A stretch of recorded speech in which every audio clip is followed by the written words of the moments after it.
Hi, my name is Dominic. I am an apprentice craftsman here at Walker Metalsmith, and I have been here since last September, so going on 7 months now, almost.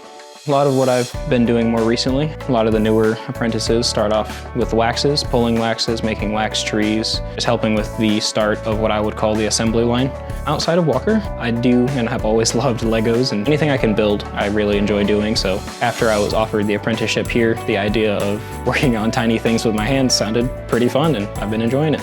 Knowing that Steve has got the prestige that he does has actually been one of the coolest things about working here.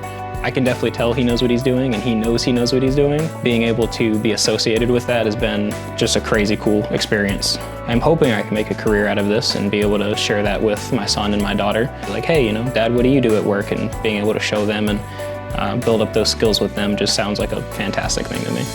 Hi, my name is Dominic, and thank you for having the time to take some insight into my life.